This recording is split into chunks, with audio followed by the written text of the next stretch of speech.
ego dissolving experience. You know, that's one thing. Yeah, most of the drugs you do are most ego enhancing. Right, like Coke. Yeah, you're like, oh, the baddest mother. You're just gone, man. Yeah, you know, you've never had coffee. I've never had Coke. Never? Never. Oh, man. Feel like I missed exchange, huh?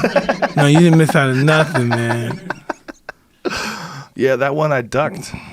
When I was in high school, my friend's cousin used to sell it. And he wasted away to nothing. Him and his girlfriend would hang out in the attic, never come out. They would just sell Coke and watch TV. It was bad. It was like a vampire bit him. He just became a... Once you get in that kind of vicious cycle, it's a wrap. Yeah. Yeah. So I ducked it. I ducked it early. Never did Coke. Man. When was the first time you did Coke? I don't know. I was a kid, 11, 12. Shit. I got involved with drugs early in life. Wow. That's crazy. 11, 12. Yeah. I was still living in Brownsville, Brooklyn when I first did cocaine. Wow. That's a crazy I was age. Listen, I would never let my children, I have a 10-year-old daughter and 8-year-old. I would never let them live the life that I live. I would hate that. I would always fight so hard. I never want them to be in the environment that I grew up in. Yeah, of course. Well, you know, you have the benefit of having gone through it. You know, no one else could ever understand how difficult any of your life must have been for you. It's got to be one of the harder things. When you did that documentary, it's an amazing documentary. When you're very honest and you're very open about all your experiences. And the one thing I took away after that, like, no one can understand. You could hear a guy talk like this. I could hear you say these things. I could see the videos of your fights, see the videos of your experience. But to understand the life that you lived, it's impossible. It's just a guess. It's like a guess for someone like me from the outside. It's just really interesting. I used to look at it, think about this young kid from Brooklyn, New York, comes to Custom Auto at 13, 12, you know, and all of a sudden, I have a low self-esteem. This guy gives me this big fucking ego. You know what I mean? I live by the rules of that ego, and I've accomplished so much. And a dominator ego. Yeah. Right? You're set to all about confidence. Destroying people. Yeah. Just anybody, you could be a lawyer, you're 200 pounds, I'm staring you down. It was a weird environment growing up that way. You know, because we as people, we try to avoid fights.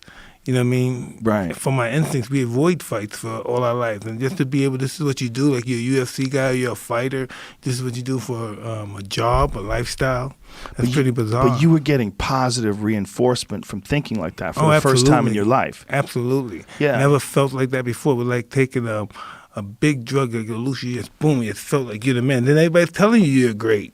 Yeah. You know? For the first time in your life. Never understood that. And you know what else Custom Model used to do with me? He used to take me to a hypnotist. He was a hypnotist as well. Yeah, and I used to go into the hypnotist motions. What kind of shit did they make you do? You know, how they do it? You relax, you go under, you totally focus on blackness, nothingness. Right. And you go under and you're just being this savage, intelligent animal. You're just working. You're going to do this. You're going to be a ferocious animal. You're going to fight, puff, both hands to the body. You'll use your jab. You're going to do this in ferocious fashion. And they seeked all that in me as I was younger. And you were like 12, 13 years old? Yeah. Wow. So they're putting you under and just teaching you that mindset. Yeah. Whoa. Did he give you any advice on how to shut it off? No. No. He was probably like, I don't have any time. He was probably like, I don't have any time. The kid's 13. How old was Cuss at the time? He was like 70, 71. So shit, there's no time. There's no time. I'm not going to teach him the off switch. Just hit the gas.